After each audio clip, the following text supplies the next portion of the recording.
What is going on, Dumb Nation? Welcome to the Don't Unfriend Me show. Barry Morgenstein is in the house, just kind of watching. He's not actually physically here. Neither is Lisa Regina, but she will be on. She's in the green room. And we are going to have a wonderful night with her. Yesterday, we had Alan Donovan on, and then, Friday, we had Alan Donovan. Ryan Samuels on Sunday. Now, Lisa Regina, can I tell you, man, it's just been crazy with the guests. We got to space these things out. On August 27th, we'll have Adam and Rick from Blackbird Anthem. We are then going to drop it on them that we want them to come up here for a first ever Dumb Nation concert. We're calling it Dumb Fest. We're going to have Still Point, who you're listening to right now, and Blackbird Anthem, and a lot of place of liquor at a wonderful Cold Springs distillery in the Shenandoah Blue Ridge Mountains where the Civil War took place. We promise if you bring a metal detector, you might find some old musket balls or something else. Stop on by. See how we're doing by thedumbshow.com. You can pick up a shirt, a hat, whatever else you want. Lisa Regina was with us for the 20K show. We didn't get enough time to spend with her. We will remedy that tonight, and I expect a lot of participation and a huge share. She's a very interesting lady, very nice. We've got a ton to talk about, and I think you're going to find this one to be fun. Donations will not pop up.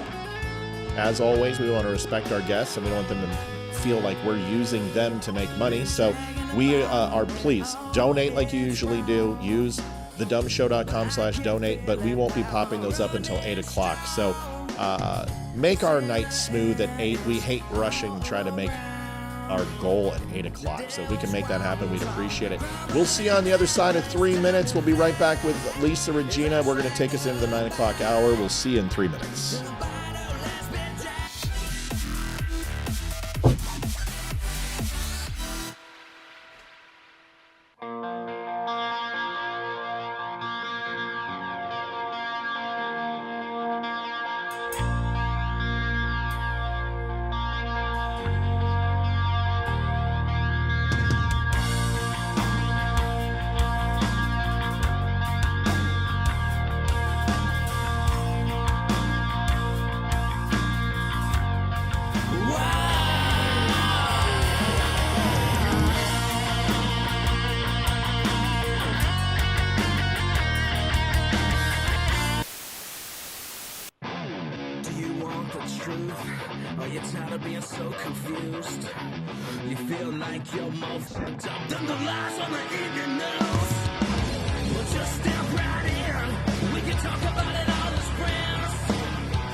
Hey everybody, it's T.S. Dixon, author of The Woke Mind Viruses. And I want to tell you that I'm pleased to be part of The Dumb Show, the Don't Unfriend Me show that you can find every weeknight at 7 p.m. on social media at The Dumb Show or on their website, thedumbshow.com. See you there. Get that book, people. Not kidding.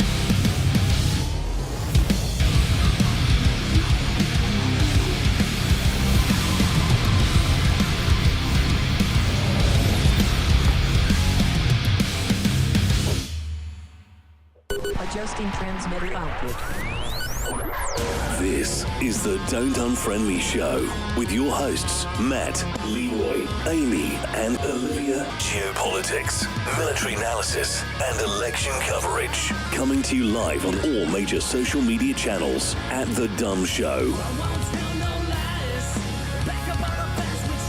Honest, direct, unfiltered. We can agree, we can disagree. Just don't unfriend me. What's going on, Don't Unfriend Me Nation? Listen, a little housekeeping stuff first before we get to Lisa Regina. Friday night, we had our good friend Alan Donovan, who is suffering from a rare form of cancer, and it's just, it's not great news. It's gone into his lymph nodes, and he's been fighting and struggling, and he's had nothing but ups and downs. So what did we do? Well, on the show, we decided in the middle of the show, just off the cuff, hey, you know what? We're just going to go ahead and give him the donations that we make for tonight, and I'm going to double it, and then I'm going to gross up his taxes. And in my head, we had actually saved on a Facebook program that we signed up for, almost $1,000. So I was like, okay, we're going to make 500. I'm going to double it. I'll gross up his taxes. This is just given back because we got some good luck. Well, the total, everything included with your donations and my double and the taxes, was close to $8,500. So the good news is that Alan, his vehicle just went kaput. Literally, remember on the show, he talked about that. And now this is going to help him get a new vehicle, which is a great thing. So we're excited about it. But yeah, we're it was a pretty big, listen, you guys came through, and that's all that matters. We appreciate it. But if we could hit tonight, we would like some very good streaks on the donation meter if possible, so we can replenish the coffers, so we can do stuff like this again. I want to bring in Lisa Regina. I don't want to waste too much time, but we need this absolutely shared with everyone you possibly can. So please do that. Get this out to as many people as possible. Get it on Twitter, get it on Facebook, get it on Rumble. Lisa Regina, second time on the Don't Unfriend Me show. How are you, and welcome? I'm great. Thank you so much for having me back. Yes, ma'am. It's good to have you here. I didn't have a chance to do a lot of research the first time because we had so many guests.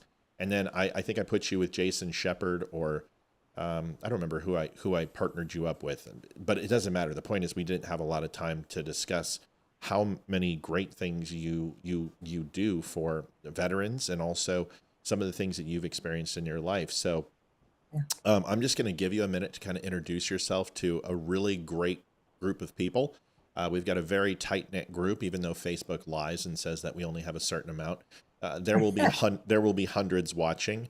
Our interactions and our comments are pretty extensive. And the second thing, little humble brag here, is we just found out that we are a top 5% podcast in the world.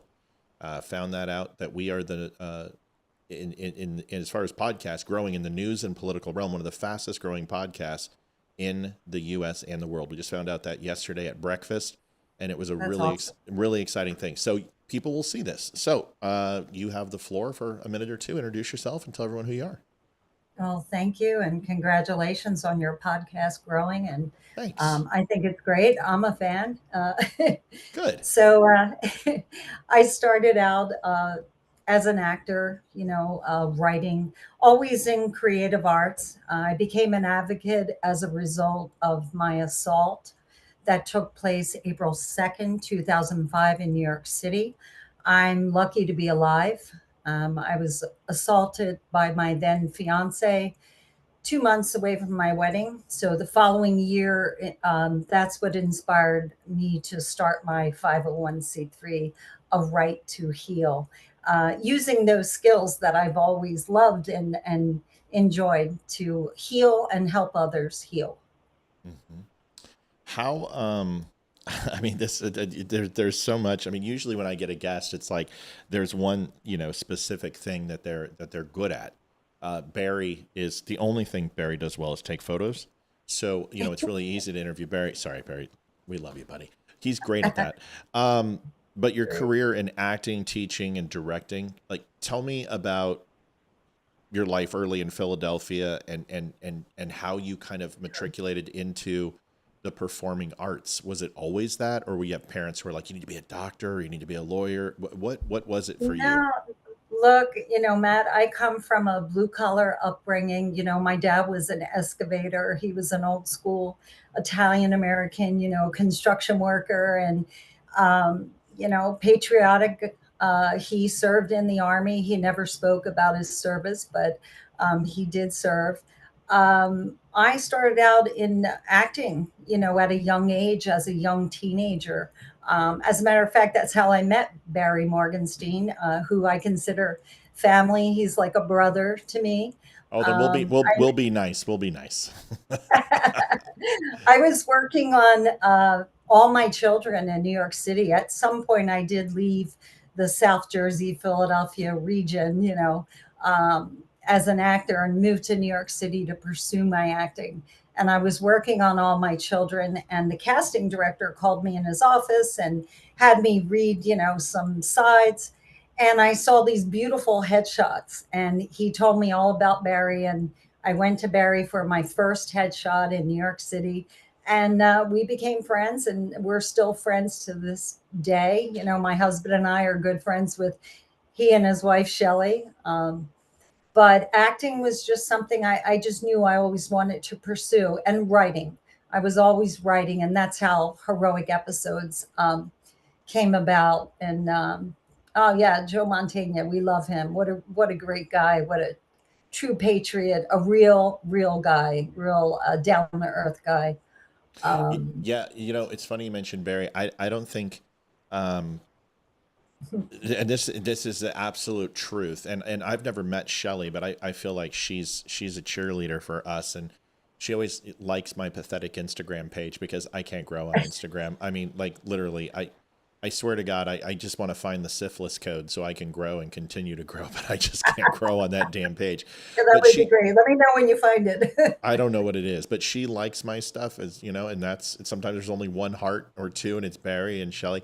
But I think the big thing is about Barry, the best way I can describe him is that you may not want to be friends with him, but he's going to be friends with you before you leave, so you might as well just embrace it. I've never seen anyone who is so eclectic in their presentation style to every different person. He's a different guy for everybody, and it's based on what they need in order to kind of embrace him and wrap their arms around him. I consider him one of my best friends, and it's ridiculous. Nice. I don't know why that is, but you know what? I'll take it. He's an amazing human being. He's a great guy. He really is, and you're right. And I consider him a best friend as well. And Shelley, she's just a big heart. She's a survivor herself. Another story, of course, but yeah, I just really adore them both, and respect them immensely and love them very much. Well, that's awesome. So like when it comes to now, was it stage theater for you, or what? Of course, when I went to New York, you have to do stage when you go to New York. So I did. A lot of the stage in the beginning that I did was at New York University, because that's where I attended school. Right. And yeah, it was very cool. And I had some professors there that really kind of pushed me out of my comfort zone. I actually had a professor that encouraged me and convinced me to teach a class in the summer, a Shakespearean class, which was crazy, but it was fun. It was a wonderful experience, but mostly TV and film. Like, that's what I love. I love camera. I love TV and film. And I really love writing, especially true stories. I love interviewing veterans and then adapting their stories. And that's what I've done with Heroic Episodes. I say most recent project, but this is decades in the working, because I interviewed military men and women, all branches of service, all wars, for over 12, maybe 13 years now.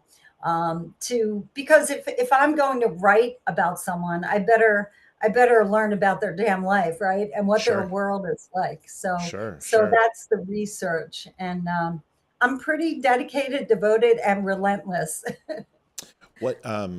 What Shakespeare piece is your favorite out of your time working with Shakespeare? Which one resonates with you the most? And I think you can actually tell a lot about a person by which piece moves them with Shakespeare, if at all. Probably Midsummer Night's Dream. Yeah, that's good. That's good. I mean, that because out of all Shakespeare, that's probably the funnest, and probably has a little light to it, which usually Shakespeare doesn't believe in. I mean, had a very sarcastic way of looking at life, and obviously fairly melodramatic and dark. But it's good. That's a good Midsummer Night's Dream. It's good. Good. I like that. That's a good pick. I've heard a few. I don't think anyone's ever picked that. That I've spoken with. So. Lee Strasberg Institute, right? Yes, Theater Institute. How did that shape your artistic voice? I mean, when you look at New York and you look at New York Stage Theater, and I know it was probably a little bit different, a decade or two or three ago, but things have kind of changed in Hollywood, and it's become extremely political. We're starting to see the liberal arts turning into, gender studies and Yeah. focused on the days of Nietzsche and the days of Darwin, and really coming up with some pretty negative outlooks on our country. For you, Yes. what did you take away from it when it was probably still a little bit sane? Honestly, the relaxation exercises were the best. When I studied there, it was during the summer, so there were a lot of students from all over the world, Uh-huh. and you know, not to poo-poo on Lee Strasberg, God rest his soul, but like I would be sitting there in scene study class, and I couldn't understand what the hell was going on. I Right. mean, I could feel the emotion, the subtext was coming out in the scene between two actors. But there was a language barrier during the summer because there were actors from all over the world. So the library of VHS tapes, we're really going back now, right? You Was didn't say probably you didn't say beta, and you didn't say like slideshows, right? Kodak slides. Then I would have been like, oh my God, we're really getting okay. VHS tapes, all the interviews with Lee and Marilyn Monroe and James Dean and all these iconic actors. I would say that was the most value that I really got out of studying there was going to the library, just kind of disappearing for hours and watching the interviews and the relaxation exercises. But Was it like focused on like self-reliance, or was it focused on, limiting distraction or yoga? I mean, how would you put it into for the layman who didn't have the privilege of going through the courses? for someone that's not an actor, if you were walking by the do I have an arrow on my face there? No, If you no, were we can put one on there. No, you're good. if you were walking by our class and you heard everyone kind of huh, expelling this sound and Right, right. breath, it would be weird. You're So you're a barbaric yelp. Yeah. Dead Poet yeah, Society. Yeah. Okay. yeah. But I think, in New York City, studying with Tom Noonan, great actor, Hmm. writer, he was a writer as well, is a writer. Haven't seen him in a long time, but studying with Tom Noonan was a lot of growth for me as an actor. It was a great experience. So working on Sopranos, and what's funny is we just Oh, got yeah. done rewatching it, right? So, um, I am a connoisseur of TV, and I believe that cinema is unfortunately dead.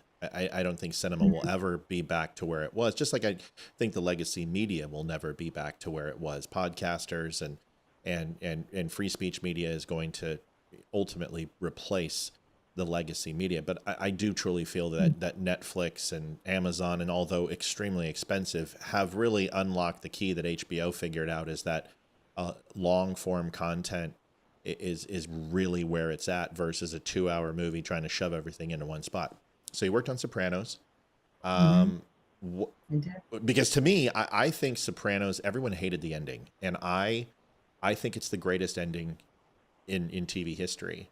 One of the Yeah, two. Can I please just give you my take on the Sopranos ending, and you tell me if I'm completely I off wish you base? would. Thank you so much. I know this is your interview, but honestly, I'm paying the lights, so I'm going to go ahead and do it. So, Do it. so here's the thing: James Gandolfini Mm. was not an iconoclast, normal character. Yes, he was the focus of the show. He's an anti-hero for sure. He's extremely flawed. He's a pig in the movie, but we know that that's really not, that's antithetical to who James Gandolfini was, and probably only a guy like James Gandolfini, who was so loving and caring, and everyone says great things about him. We've had other people from The Sopranos on the show, Okay. and just loved him, but he wasn't a very good person on the show. So here's what I think happened: is for those who haven't seen The Sopranos, I'm not. There's no spoiler. You should have watched it by now. So Right. you see his daughter, and she is struggling to find a parking spot. And they're all in the diner, and they're ordering onion rings. And AJ and his wife and Tony are there, and Meadow is out trying to park the car, and she's struggling to parallel park because she's a girl. Just kidding, sexist. So Hey. I'm, So Yeah, it's she's, okay. I know. And Tony looks over and there's this guy checking him out, right? And there's a guy who's looking at him and he looks to be scoping him. And he walks by and he goes into the bathroom, right? And when that happens, you kind of get the feeling that he's a hitman and he's gonna clip the family, right? Right. But the thing is that Tony's biggest fear was the ducks. The ducks left, and the ducks obviously represent his children, AJ and Meadow, when they leave the nest and they go away. But he has his family together, and it's the ecliptic moment of everything's rolling into one. We've seen all the things that he has survived. He's kind of the head mofo in Jersey. And Meadow walks in, and it's the last thing he sees. And instead of the ducks leaving, they're all coming back to the nest. And then it goes black. And Don't Stop Believing's playing by Journey. And everyone goes, what happened? Did he die? Did he live? And I am 100%. The blackness you see is the guy coming out of the bathroom and clocking Tony and killing him. And it's over. That's my take. A lot of people are like, oh no, he lived and all this other stuff. What do you think happened at the end of Sopranos? I would love to get your take. I think he died as well. I think, I don't know if David Chase just wanted the audience to, leave it up to audience interpretation. Everybody has their own idea what happened, but yeah, I think he died.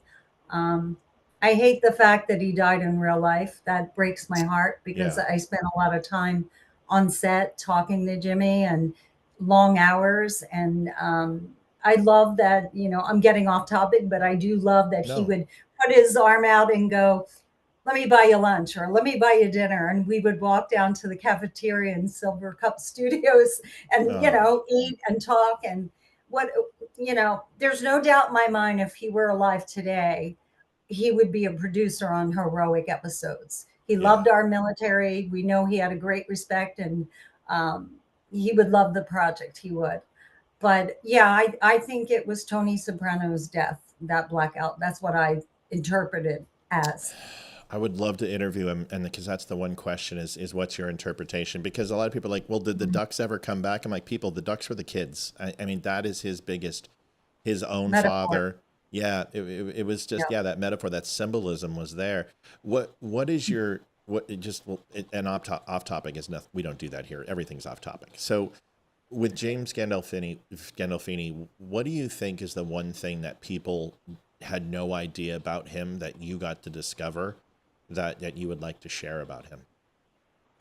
At the fifth season premiere episode, I was allowed to bring one guest to Rock Center, where they premiered and did the red carpet and all that. My brother is not in the industry at all. I love my brother, Tom. And I said to him, I have one ticket. I want you to come with me, please. And my brother's like, oh, that's not my thing. Cameras, he didn't.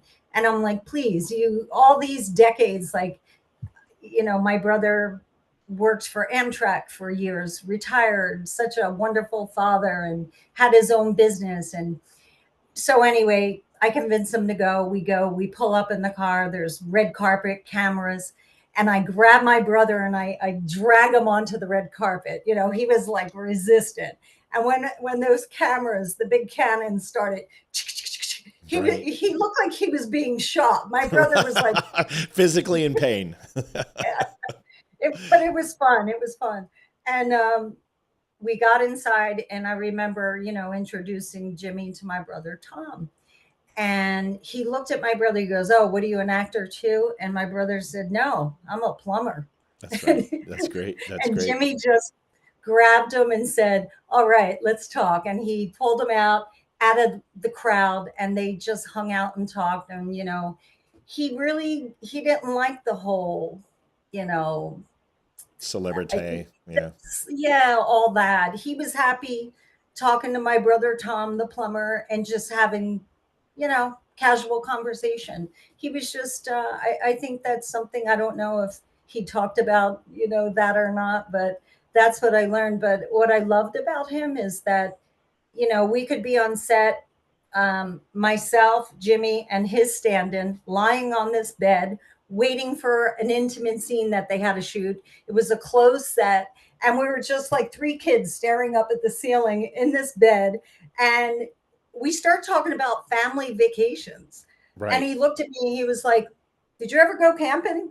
And I'm like, "No, we never really went camping, Jimmy." So those, yeah, intimate moments with him were my favorite. Yeah. He had to learn probably how to disarm people, being as intimidating as the roles that he played. I mean, even in The Mexican, which I think is one of his best roles that nobody gets to hear about because it's so not James Gandolfini. True Romance and Sopranos are kind of like the guy he always was. But in The Mexican, he has to play an assassin who is brutal and cold and is an absolute homicidal killer, but also is homosexual and extremely caring and compassionate. An impossible role. So I think he probably had, listen, I'm a big guy, and big guys, we have to kind of disarm people and learn how to do that because we can be off-putting. Do you think that was maybe his style, is that he might lead with a tough joke and then soften it up, or what was his style? And then we'll move on. I'm intrigued. Yeah, I think I know people have said this. He was a big teddy bear. He was just sweet. He was very kind and gentle and real and easy to talk to. Um, I have a funny story. I don't know if I should tell it because Sure, you it's should. kind of Yeah, don't worry. I'll cut it out. Nobody's gonna see this. I'll cut it out. Go ahead. I've told friends and family, but Okay. I've never told anyone else, That's cool. We just clicked 300, so you're fine. Nobody's gonna see this thing. Go ahead. So we're on set one day and everyone had meal break. Everybody's in the cafeteria at Silver Cup. And I was outside of Dr. Melfi's office, Lorraine Bracco. Yep, I would yep. love to see her and talk to her again. I love that woman. I love that woman in that show. She was so good. Okay, go ahead. She has an infectious laugh. She's just, yeah. Anyway, I was lying on there was like a sofa outside of her office, the set. And I was lying there studying for something from, New York University that I had due. And I lived in this building with generations of Italian, Spanish families, Lower East Side Manhattan, and Vinnie Vella, God rest his soul, wonderful, charismatic actor. He and his wife, Margaret Ann Ma, they were like family to me. Anyway, there was a word that I heard in Vinnie Vella's house, and it was because Margaret Ann said to him, they were back and forth, and loud. And she said, he said, or she must have said it, "Don't get my bukkake hairs in a twist." Oh shit. You can't say told me to tell you this story. you could say it here, that's fine, but bukkake is not a word you want to say to. Wow. You're right. Good. You're good.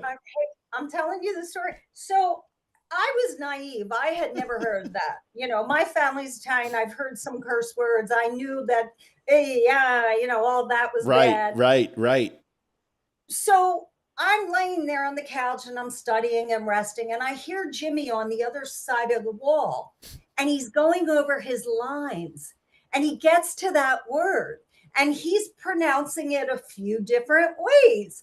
So I took it upon myself to just him. go, "Yeah," real loud. And he came. Oh, that's great. He came around the wall with his script and he looked at me, he goes, "How do you know that?" Yeah, right. And I told him the story about Margaret Ann and Vinny and the teasing and the yelling back and forth. And they taught me this word. And he was just, we just laughed. We laughed. That's hilarious. You know. For those of you who don't know what it is, we're not going to help you. Just Google it and or watch The Sopranos, and you can figure it out. It's a word that they say with more frequency. If you've ever watched Deadwood, you hear that word every single time in English. See, Ian McShane. Yeah, fantastic. Deadwood, just so good.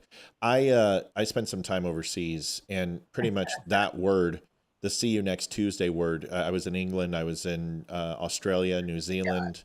Everywhere. And that word is used like bro or dude. It's really? Like, it's so common. It does no power over there like it does here. Here it stops people in their track. It's like dropping the N-word. If you Sure. call a woman a C word, and your guys are going to turn around and be like, "Excuse me."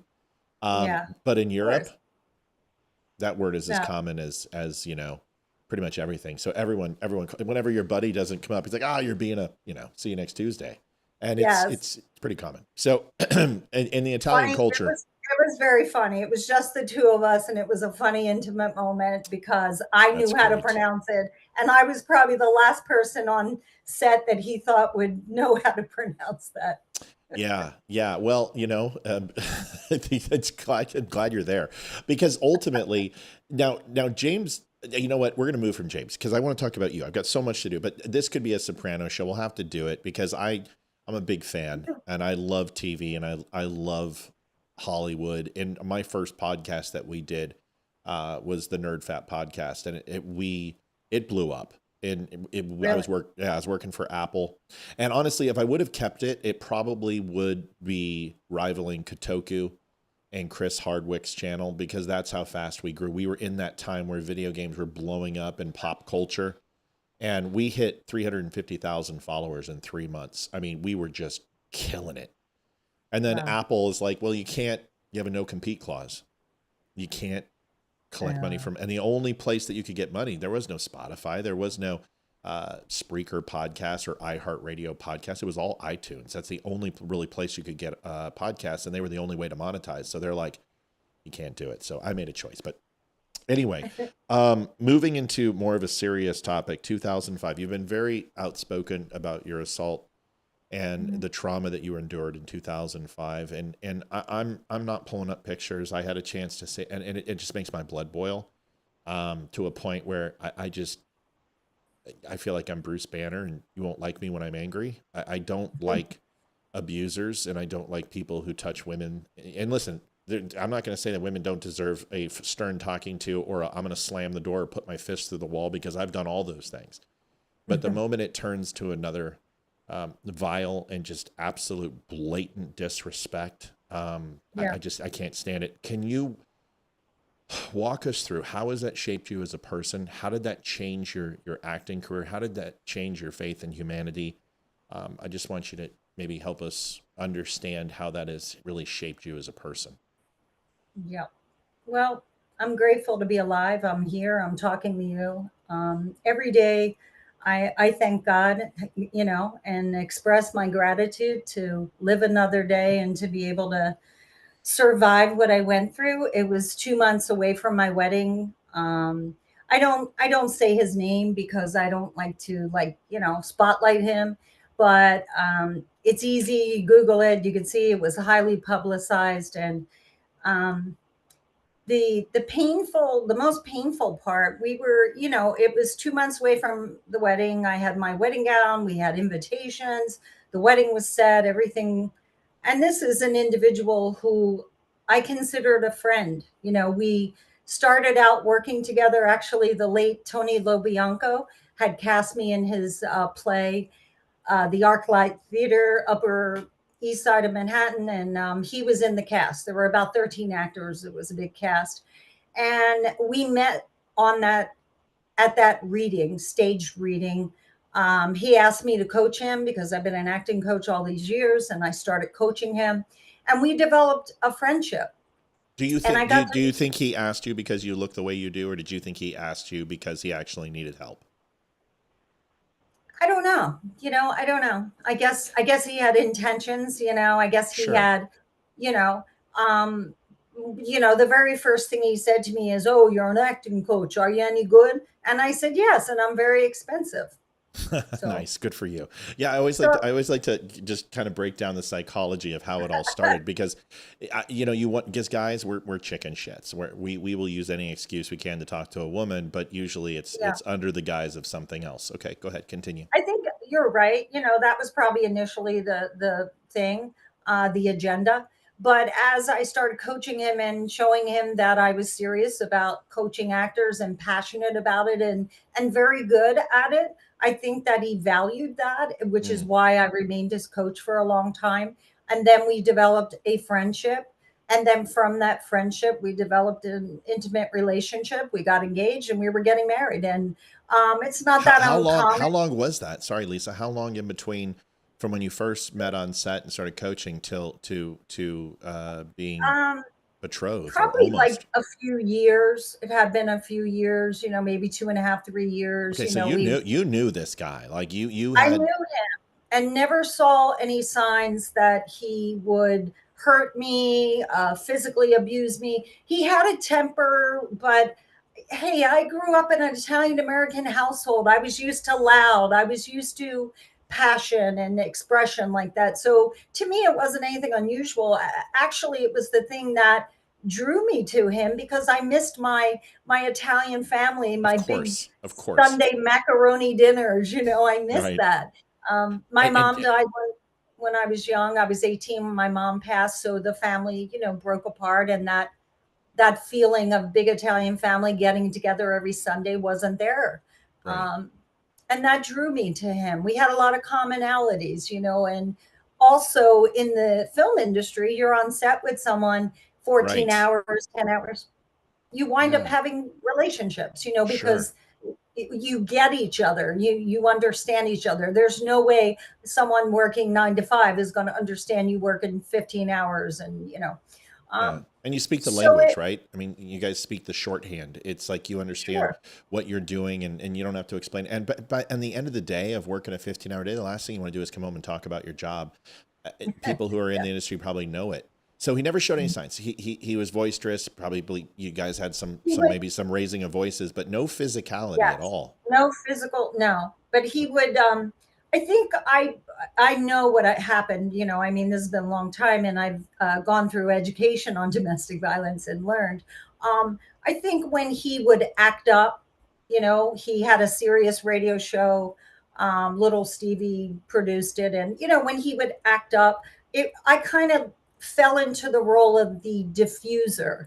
I would diffuse him, and come on, knock it off, be nice, blah blah, Right, right. and I guess that made me feel really useful, and like, oh, I could handle him because I know him so well.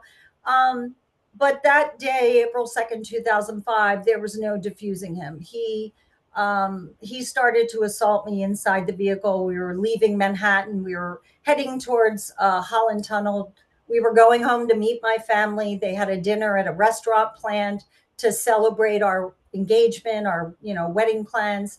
And he just snapped and started screaming and uh, accusing me of things. He was very insecure, typical pattern of domestic violence and someone who is either narcissistic or controlling, abusive. And so everything came out. And when he grabbed the back of my head and he had my hair in such a tight grip and started ragdolling me, Yeah, yeah, into the because console. this guy's almost 300 pounds, right? 280. Big, Yeah, big, yeah. yeah. He's a And big dude.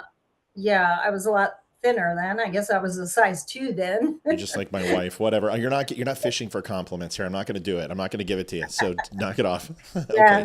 So this guy outweighs it. He's got hands like bananas. I mean, he's a massive Mhm. dude. Yeah. People can figure out just from that, description who he is. And and Hmm. and and I will tell you, based upon his actions, his namesake in the show is absolutely 100% accurate. Appropriate. Yeah, Yeah. it is. So Art you, imitates life or life imitates art. Which one yeah, is it? Right? that's a great point. Mm. So you go through this, and Yeah. what made him stop? Um, I had always, I'm not a big horror show audience. I don't really like horror films. But when you see someone in a horror film, the woman can't scream because she's, Right. that's what happened to me. I always thought I could handle myself. I was always outgoing, and I took karate when I was 18. I never became a black belt or anything, but I always felt confident in myself. And that day changed everything. I had no voice. I couldn't scream. Nothing came out. And there was a moment where he stopped at a red light and he had a grip on me. And I remember seeing a police officer across the intersection, No way. and he went like, he stopped for a moment, his rage, and he went like that. And the cop turned and went on his way, and then he continued. So, Do you you think he was know, gonna? Did you think he was gonna kill you that night? yeah, oh yeah, definitely. I tried to jump out. He grabbed my arm. I felt the pressure of his fingers on my arm, this arm, that I thought he was going to break my bone. I started to get nauseous, like I was going to pass out, and I felt like, yeah, he was going to just break my arm. And then he, pulled over on Houston Street. People just jumped out of the way, because moments like that do happen in Manhattan, where, drivers go up Yeah. the sidewalk. I remember people jumping out of the way, and I remember him uh, jumping out of the vehicle and me scrambling to get in the driver's seat, because in my mind it was, survival. I'm like, okay, I'm just going to drive away. And when I was scrambling to get over to the driver's side, the key wasn't there. So I guess he took it out. Mm. And then he came around, I locked the door, and I was trying to protect myself with the door locked. And he overpowered me, of course. And he was just like an animal coming after me. And my head hit my temple hit the inside of the car, the truck, Mm. the SUV. He wound up grabbing me by the ankles and just whoosh. So I was airborne, being thrown out of the vehicle into the street. And I just remember flailing, and my pinky, you know, bless you. Thank you. God works in ways, my Yeah. pinky somehow caught his pocket on his jeans, and it stopped my head from smashing into the curb. I know that's what it was, but I was semi unconscious. By the time I landed, I was out. And when I came to, I remember it was all like this, and Sure. Oh yeah. I remember hearing a guy's voice scream his character name, Sopranos, and then he would say his character name. And I think that's the only thing that made him snap out of his rage. And then he jumped in the vehicle, fled, and left me there. Shame. So, Shame. yeah, so I was unconscious. I was coming to. I remember seeing people walk over me. And that, Matt, to this day, when I tell my husband and we talk sometimes about it, I just go, I can't get over that. I'll never get over how New Yorkers or whoever just walked over my body. Nobody, one woman from California, nice Latin woman, stopped and helped me, and she was holding my head, and she was calling the ambulance. And here's the real shitty part, I'm sorry, of the story. Um, from that point of view on the ground, I could see a yellow cab with the door open, and I could see a man's feet, and he was screaming at her, and he was saying, "Get the in the cab, get the in the cab." And she's going, "No, I can't leave her." And he's going, "You don't know her. You don't owe her anything. Get in the Mm. effing cab." And then the door slammed. She wouldn't leave me, and he took off. So that I learned, of course, about almost 2 years later. Did you ever I meet her had a again? I had a detective find her, Good for and you. I called her, and I had the opportunity to thank her, because she waited, and she was in an abusive relationship herself, which is why she stopped and felt something for me to help me. So yeah, that's you know The um, hospitality of New York never ever ceases to amaze me. So yeah, ever since that, I've had a love-hate relationship with New York City. Of course, I love the art, the culture, everything Sure. that I've, had the opportunity to experience on Sopranos and at New York University. And, I was from the suburbs of Philadelphia, so going to New York was a dream. But that day put a screeching halt to my career and my life for a long time, because I was traumatized. I mean, I had a fractured pelvis, concussion, contusions. I mean, and then He the he he emotional. he he he went to work on you. I mean, the photographs make me like nauseous. It's insanity how much damage he did. I don't mean to interrupt. I just want to make sure the viewers understand that this wasn't a random occurrence. I mean, this was an act of violence that probably would have led to something ultimately that would be your life if it would have continued. You're surrounded in New York. You're on the street. Mm-hmm. Was the road wet? I would assume in New York. Don't remember. I don't remember. I just know it was about 1:30 in the afternoon. So you can imagine Okay, so it's daytime. Houston Street, Lower East Side. It was packed. Yeah. Must have been just a But ton of people there. ton of people, everybody just kind of walking over and keep going. And she was the only one that waited for the ambulance and the police. And the detective, when he came into the emergency room, I'll never forget him. I found him too. He retired after my assault sometime later, but I found him retired uh, down south and thanked him because he was the one that kept saying to me, the bruises on this arm were so deep and so bad, black, blue, He said, I could dust your arm and get his fingerprints. Yeah, probably from the impressions. Yeah. Yeah. Yeah. And he said, look, I know you're afraid, but he assaulted you on my street. You need to press charges. And I, can't tell you how important it is. And of course I can imagine that, and I've met women through the years that I've counseled, that I shared my writing group with, to help them, that, you're afraid to speak out. And Yeah. in our industry, you get blacklisted, you get blackballed, Of course. I was told through an actor who knew my agent at the time that you should have kept your mouth shut. That's what I was told. Yeah. So that wasn't going to happen because I knew it was wrong, and I had to vocalize what happened to me. It would be the only way I would be able to deal with it emotionally, physically, to heal, and then to go on and become an advocate and help others. I mean, that's what really helped me to heal, because I became more focused on helping others, and it kind of took that focus off of what I had been through.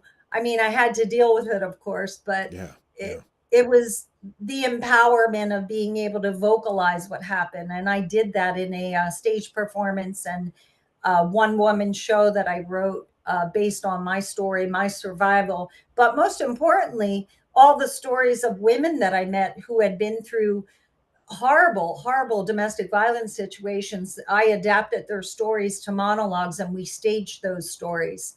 Yeah. And then those women who had been through that, we invited them to be in the audience with advocates, counselors, people to help them, and watch their stories come to life on stage. And that was so healing for them and so empowering. So yeah. Can I ask a couple questions about just the event? The reason I asked why if the ground was wet is most people who go through and survive an event like that are hypersensitive to their surroundings, and a lot of victims, especially of physical or sexual assault, the first thing that they try to do when they get up or are helped up or carried out is to try to get clean. And that's one of the worst things, to try to fix their hair, or their dress is torn, or they've got mud. And the reason I brought that up is, and I've interviewed a lot of survivors, not just females, but a lot of military men who have went through physical and mental assault. And it's always during that time, and it's ecliptic, when it was the worst, is that there was a point where a person literally just tries to put themselves back together, and which is really the breaking point. I asked that question because I was hoping to kind of get an idea of what that was for you, when you were just like, okay, it went from me trying to figure out what just happened to realizing, okay, now I'm pissed and I'm going to turn this pain into something else. When did that take place for you, and what happened after? It took a year to find my voice. I was barricaded in my apartment following the assault, following my release from the hospital. The hospital, and I won't name the name, that was a horror story, because because of who he was and because the paparazzi was looking for that money shot, my black eye, they were camped out of my apartment building. They were, making their way into the hospital. So it was like a circus. And the hospital just pushed me out the back door in a cab after I was released with a brown bag of drugs. And I just showed my husband a couple weeks ago that brown bag with all those drugs. And I looked up every single one to show him what they wanted me to do. They wanted me to take all these drugs that were highly addictive, psychotic drugs that would have just probably killed me. And if it wasn't for my sister, God rest Elaine, my sister, I lost. She was the one that called my friend and said, you need to go there. I can't fit. My sister battled leukemia for 12 years. So my sister called my best friend and said, please go help Lisa, get her home, bring her home, get her out of that city. So I was in such a state of PTSD that I was barricaded in my apartment, in my bathroom, locked on the floor. And it's amazing how the human body can go without food and water for days Yeah. when you're in that state of trauma. So my friend came with her brother and really saved my life and brought me back home to my brother and sister to help me, start my journey to heal. I would be dead because the hospital gave me these drugs that I started to take, and I've never been a pill popper. Maybe I smoked pot in high school, but I've never been a Right. pill popper, and I would have definitely OD'd and died if What did I they give you? was. What did they give you? What did they Remember? give me? Yeah. I can't name them. And I you didn't think take any of them, right? Or you did? I started to when I was alone in that state of shock. Right. And then when my friend came to rescue me, she said, "Your pupils." She said my pupils were the size of saucers, and she knew I was gone. I opened my apartment door with the chain on it, and she could tell I was just like How gone. many days do you think it was that you were? I mean, I'm assuming there were psychotropic drugs and also pain medication, which are the worst possible mixture that you can take. What? How long was it? Do you think? And that's where the timeline breaks up Of because, course. Of as you course. know, with trauma, you block out. I Yes. thought that she came and stayed overnight with her brother and then took me back to my brother's house. She informed me that it was a week, and I thought it was overnight. So Right. it took her a week to build trust and to carry me down those steps, fifth story walk up apartment. And she said that I was kicking and scratching all the way down. And I don't remember that. Did you have withdrawal symptoms from any of the medication you were taking? Were you taking them that long? Okay? So No, that's I good. wasn't taking them. No, as soon as she got there, she dumped them in the toilet. Good. But Yeah. but I saved all the bottles, so I knew, years later. Um, I it took me years to have the courage to go back and open that bag and look at it.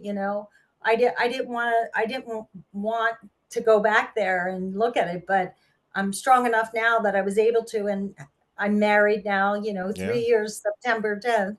Good for you. Um, Thank you. And my husband is amazing and very, nurturing, and we talk. We talk. He's my best friend, and I was able to open that bag and share it with him and say, I would be dead, if I allowed these pills to mask the issue and to I'm just grateful to be here. And that's why, Matt, I do what I do, because in 2012, when I met retired Army Captain Leslie Nicole Smith, Barry Morgenstein introduced me to her. She took my acting workshop in New York City. And Leslie is legally blind, a left leg amputee. Her and her service dog Isaac came up to New York City, all the way from Fredericksburg, Virginia, to take my acting workshop. And when she called me and said, this has been on my bucket list to take an acting class. She said, I'm an amputee, I'm blind, I'm an Army veteran. And I said, yes, I do know. And she said, well, I have my credit card ready. How much is the workshop? And I said, you never pay. Yeah, that's You right. paid the greatest Yeah. sacrifice, and I'm so grateful. You never pay. So after she took my workshop, and I realized, wow, she's a Gary Sinise ambassador. She's an eloquent speaker. She's so comfortable on camera. She just blew me away. And my 30 actors in my class, she blew us away. Her level of comfortability and warmth and confidence. And so we bonded. I cast her in a short film that I produced, wrote, directed, low budget film. And she was beautiful on set. She worked with us on set. And after 14 hours of filming, she grabbed my hand. She had tears in her eyes. She was overjoyed. And she said, Lisa, I haven't felt this camaraderie since I served. And this was amazing being here with your film team. I love this. And that's when the light bulb went off. And I was like, Right. wow, having a veteran on set can be healing. How come no one else is doing this? Like everybody should be doing this, you know? And then that's what inspired me. The next two short films that I wrote, direct, produced, low budget films, you know, I brought veterans on as cast, crew, consultants, Nice. and every single one of them had the same response. You know, I had Vietnam veterans, big brawly guy come up to me. Can I hug you? Of course, you know? And he's like, we felt forgotten. Tears in his eyes. We felt forgotten. Thank you for this experience. This was amazing. The camaraderie. So that's when I started to realize, wow, this is all it takes. Like the Hmm. camaraderie, the bonding, like the mission. And for a filmmaker, it allowed me to direct my actors, focus on my DP, my monitor, and direct my actors. And those veterans on set, they had my back. They had everything wrapped up, from craft services to transportation to the 80 background actors that I had. I felt like they were the best crew I ever had. It was amazing. And this became the nonprofit, correct? And this was Well, probably the side. Go ahead. this became a program in my nonprofit, A Right to Heal. This became my mission because I had drones on set. I'm a drone pilot, a Part 107 pilot. Oh, You know, I really? use drones in filmmaking. Good for you. And a lot of the veterans on set were drawn to the drones. And they were like, oh, yeah, we had drones in the military. I did this with drones. So that's when I said, okay, I'm going to create this program, the Veterans Drone Training Program, so that veterans can get their Part 107. And if they decide to stay in the film industry, great. But if not, they can go off into several different industries. And it's a hard skills that you can really, find a career in agricultural, search and rescue, real estate, whatever. So to date, we've had 12 veterans graduate with their Part 107. We are small but mighty. Hmm. We work strictly off donations. Everything we do, my entire board of directors and all my ambassadors are volunteers. Nobody gets paid, including myself. We don't get paid. We do this because we believe in it. We're passionate. We've seen that it changes the lives of our heroes, and what better way for us to show our gratitude than to support them? Have you met Laura Logan by chance? No, I haven't. So she's a friend of the show, and love to put you two together. She's an incredible woman, and she survived one of the most brutal experiences that a human being can go through by dozens of men. And she was just an incredible, and still is an incredible journalist, and just a good friend of the show, and we adore her. So her story and your story together could probably move mountains. I love the fact that you mentioned camaraderie, and moving through PTS is probably one of the most consistent ways to do that. Is one is to face and become aware of what is triggering you through PTS, number one, and how to accept it, and your inability to control it, but recognize the signs when those traumatic moments rear up. But a lot of veterans will tell you is that camaraderie being missed is the problem, and you become accustomed to it, and you become institutionalized to the brotherhood and sisterhood in the military. When it's vacant and it's gone, it's the closest thing I can even compare it to is the absence of God, and that's probably the best way to describe it. Is I've been through both, and the absence of God is probably the closest thing I can describe the absence of the brotherhood in the military. When you leave it, is you don't have it anymore, and that structure isn't there. Can you Sure. tell me a little bit about, you going through PTS, and Mhm. this is just vernacular. A lot of people say, why do you keep forgetting the D? Well, because it's not a disorder. It's something that is curable, and it's something that's Right. manageable, and a disorder is something that's permanent. And so I always struggle when I hear clinical professionals say PTSD, and I'm like, I disagree with you. I've seen thousands of Yes. veterans climb out of that hole, and Hmm. it's anyway. It's just something that I want to turn you on to, of possibly considering dropping the D and just doing the Yes. PTS. Yes. I think it's a good point. Thank you for reminding me. I think from the moment I was released from the hospital, it's been ingrained, Yeah, it is. I Yeah, was diagnosed with PTSD yeah, and agoraphobic, fear of going outside, yeah. which was That's crazy for me. I'm a Leo. I just had a birthday August 15th. I've happy always birthday. been, thank you. I've always been a people person, and moving to Manhattan and taking the subway by myself and living there 30 some years. Um, Well, now that you're 32 years old, so what when you yeah. think about, we'll move on to a little bit more into the drone program and how you're using it to help alter people's lives. I mean, it's an amazing thing. Mhm. When you think about your own struggle with PTS, when's the last time you've had an event, and do you feel that you've moved on and you've had that support group that you need, so you're not reliving that experience the way you did, reliving it in a positive way versus the Yeah. negative way? It's different now. I do, I still get triggered. Someone on I my nonprofit Right to Heal partnered with 220. Hmm. Dr. Pamela Arnell is an amazing woman. She lost her husband. He served in the army, Jerome. He as a result of the burn pits, died, and she made him a promise that she would work with me and continue the advocacy work that we're doing together. And she's an amazing person. And the reason why I bring her up is, when I met her over 3 years ago on LinkedIn, we started chatting, and I asked her, I said, I've been through a ton of therapy for, my assault, and what is different? And I said, I hope I can go through whatever you put your veterans through, so I have a deeper understanding of it. And I think I can benefit from it. And also it'll allow me to send you veterans that come my way, that I feel, I can send them to you and you can help them. So she put me through 6, 7 sessions, and my anxieties on some issues. I'll give you an example. Hmm. Let's say me being at a concert with my husband in a crowded location with people close proximity, and me getting Yep. anxious over Yep. that. Sensory deprivation is one of the key triggers. Yes. Yep. Yep. And looking for the exit, and in my head, figuring out, how am I getting out of here? So my anxiety was probably at a 10 or 12, like 10 being the most, intense.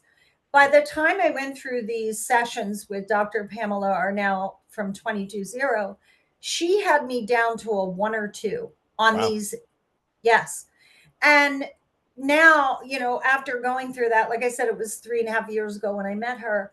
Um, she gives me things, techniques, and things to do, small exercises that I can do when I start to get triggered, that immediately put my brain focused on the exercise, so I can get out of that fight or flight feeling. Sure. Yeah. And Yeah. so I still get triggered. It's not as intense. And through the work that I've been doing with Dr. Pamela Arnell and 220, and everything that she's taught me has helped immensely, which is why I feel really good about sending veterans to 220. Yeah, Um, and we'll do some and more work on 220, and I want to get her on the show. So please, anyone you've mentioned yes, tonight, we get them on. I mean, because we I would love that. Yes, everyone leaves the show and they're like, "Hey, do you think maybe just send them, we'll book them." I mean, we I will send her your way. and And we they could. don't report they don't report to the VA, and it doesn't cost the veteran a cent.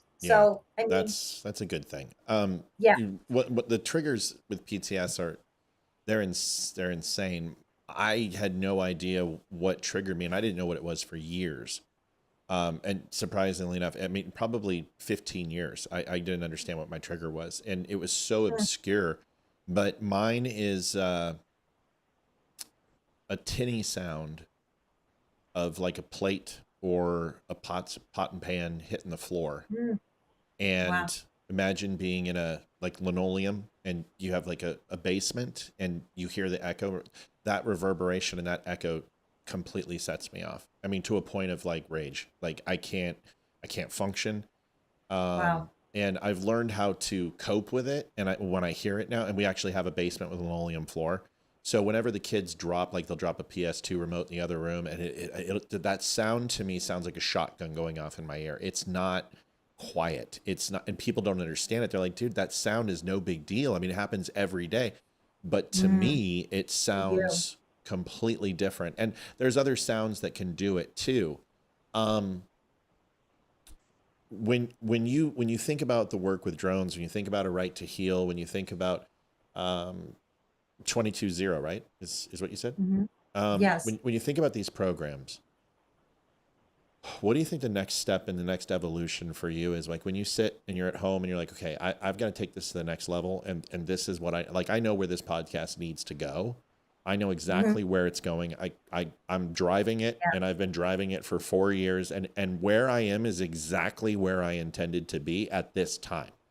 And I pull it back often and say, whoa, too fast. And other times I put the spurs in. For you, what's it going to be? What's the next thing? What's the next big one that you're going to do? What's the end game? Heroic episodes. Absolutely. You know, you're a visionary. I'm a visionary as well. And heroic episodes has been the focus. It took some time and relationships, but I'm so proud that we have Joe Mantegna as our executive producer. That's awesome. Heroic. Yes. Really I love Bobby excited. Fischer. Searching for Bobby Fischer is one of my favorite movies of all time. And he is just impeccable. And people are, I think he was in LA Law or some shit. I don't care about that. Bobby Fischer, he is an amazing father. And his growth in that movie was incredible. Getting sucked into the competition and living vicariously through his kid and then realizing, you know what? I mean, it was just a great movie. It's one of my favorites, but he is an amazing I have actor. to see it. Yeah, I haven't seen it. Yeah, Criminal Minds. Joe still, of course, works on That's what it Criminal is. Minds. Yeah, LA Law, exactly. Criminal Minds, whatever. It's all the same Yeah. stuff.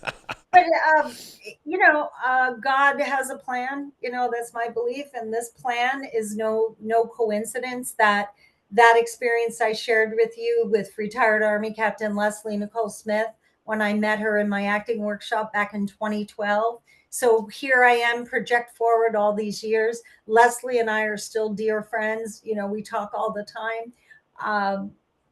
She's a Gary Sinise ambassador. She'll be moving to Tennessee. I'm excited for her. Cool. Everybody's So moving to Tennessee. I Everybody. know. It's Maybe crazy. we should move to Tennessee. No, I love Virginia. Well, it depends. If Winsome Sears doesn't win as governor, I might be out of here. But we're okay. We're okay for a little while longer. Yeah. Was she when I met Joe and he learned that I was close with Leslie, he's a Gary Sinise ambassador. He co-hosts the PBS Memorial Special every year with Gary. So when he learned that I was friends with Leslie, he's like, "Oh my God, we love Leslie, love Leslie." And to me, it's no coincidence that this came full circle. My friendship with her, now my connection and relationship to Joe. And this all came through my dear friend, Ronnie Marmo, who's an amazing actor. He has a show. I'm not a comedian. I'm Lenny Bruce. It's a one-man show. It's fabulous. Joe directs it. I hope you get to see it. Yeah. I have to, because Ronnie is a producer on Heroic Episodes, and he made this connection happen. So Heroic Episodes is the next stage. And the reason why it's so important as a TV series, that's what we're developing, a TV series based on all true stories of veterans. It's not a docu-series. It is a dramatic narrative TV series. It will employ veterans, and that goes back to my early experiences having veterans on set. It will employ veterans. It will spotlight and highlight veteran-owned businesses and nonprofits and podcasts that are doing amazing work. Oh, And yeah, I'm gonna pretend you're talking about us, just because that's just, that's great. Thank yes, you. I Appreciate it. am.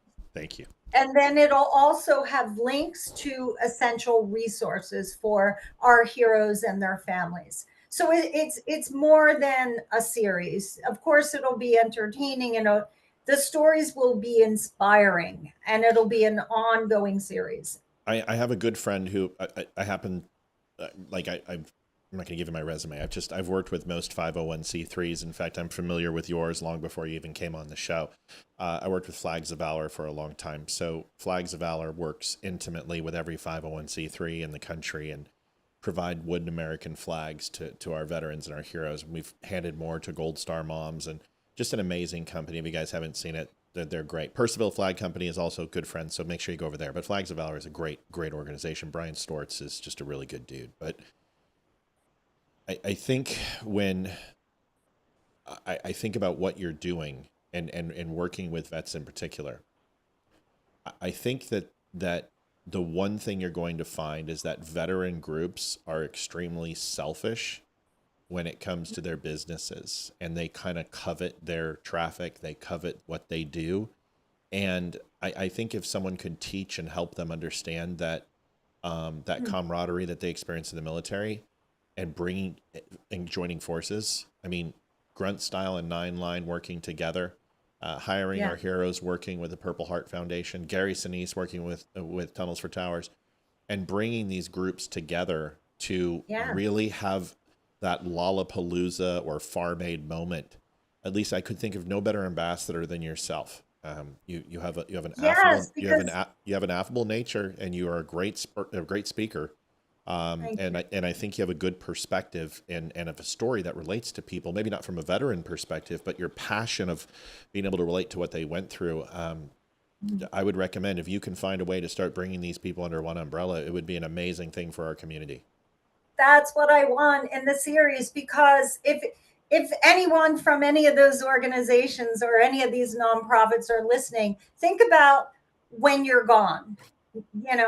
We have a certain amount of time on this planet. When you're gone, you want your mission to carry on. A TV series, think of Dick Wolf and Jim Burrows. What a great marriage, They worked so well together. They created the longest running TV series.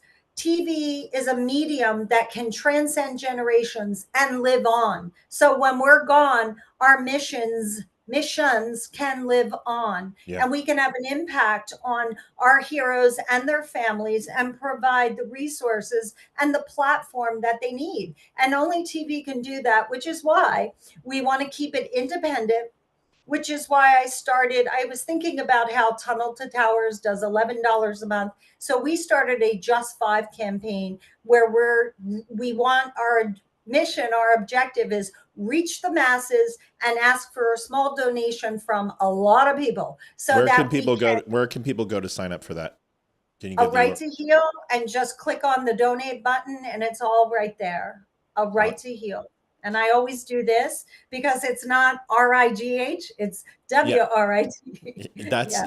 Trust me, when I named the Don't Unfriend Me show and I realized that the acronym was dumb, I'm like, oh shit, well, I just got to embrace this, And I get hit on all the time. You call your people dummies? I'm like, no, I don't call them dummies. And honestly, we get called Nazis and deplorables and orange Cheeto lovers and everything else that the left calls us. Is if you're a Trump supporter, you're the most vile human being on the planet.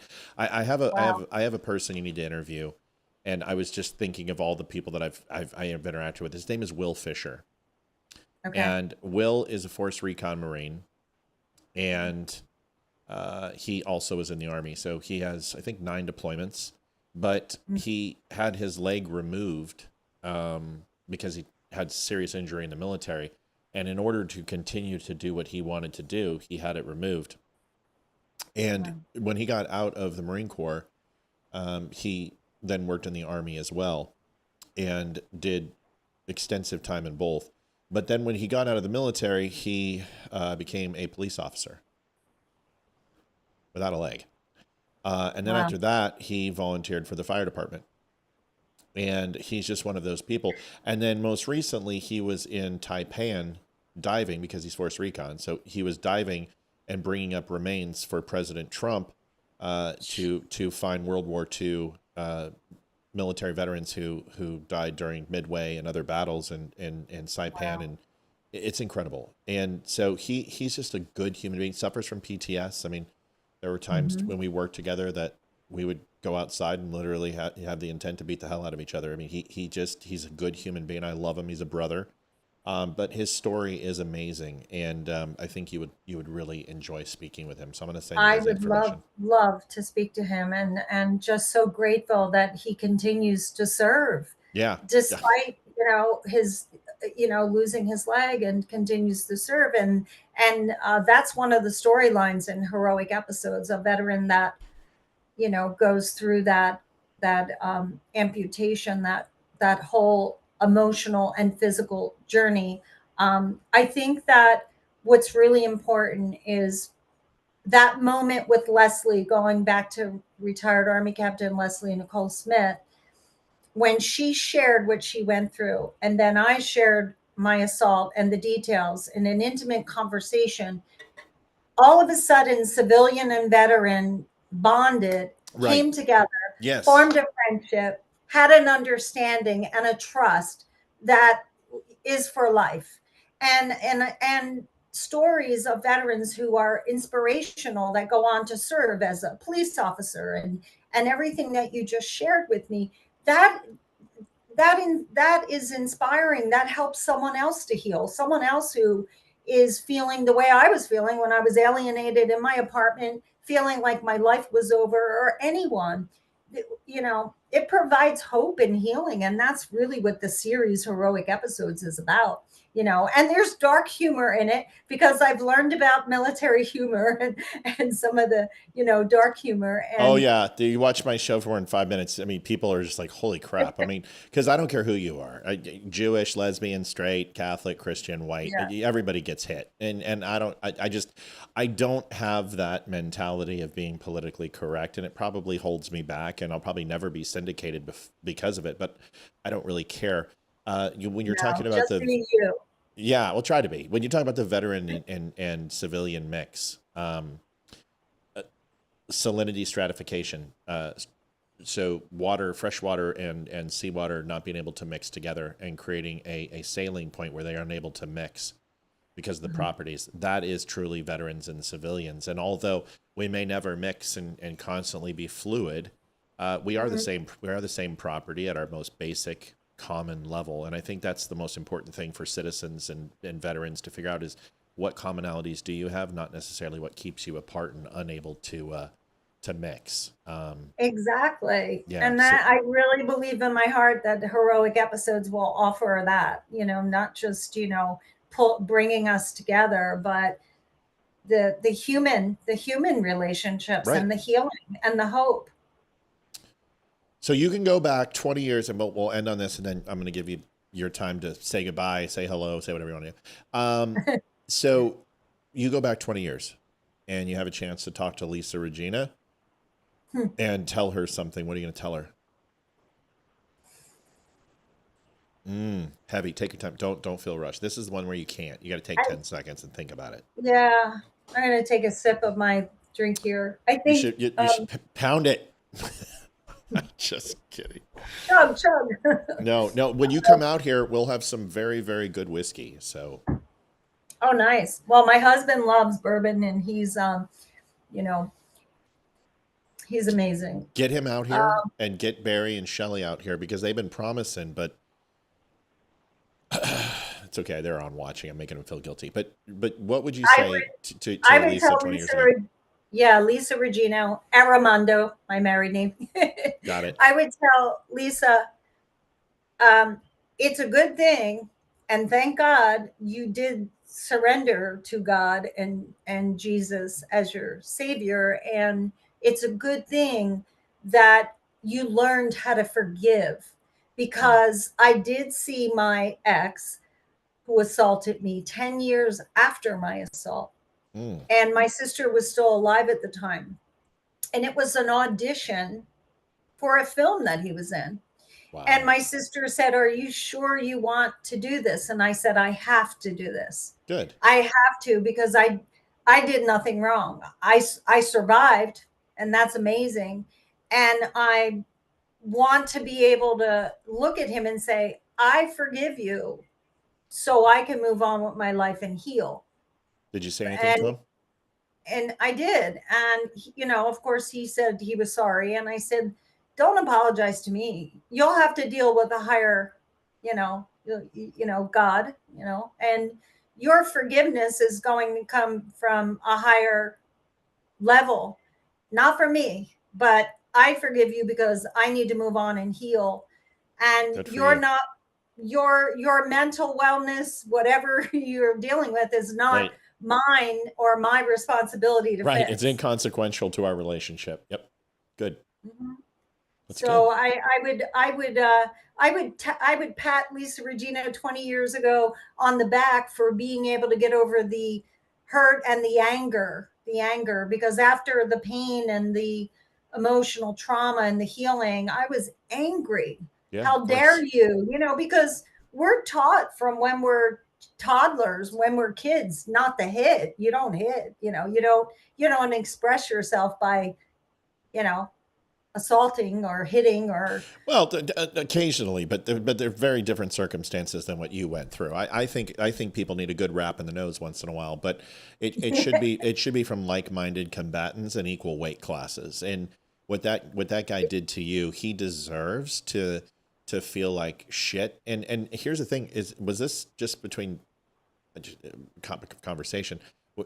Was he ever charged with anything like this ever again?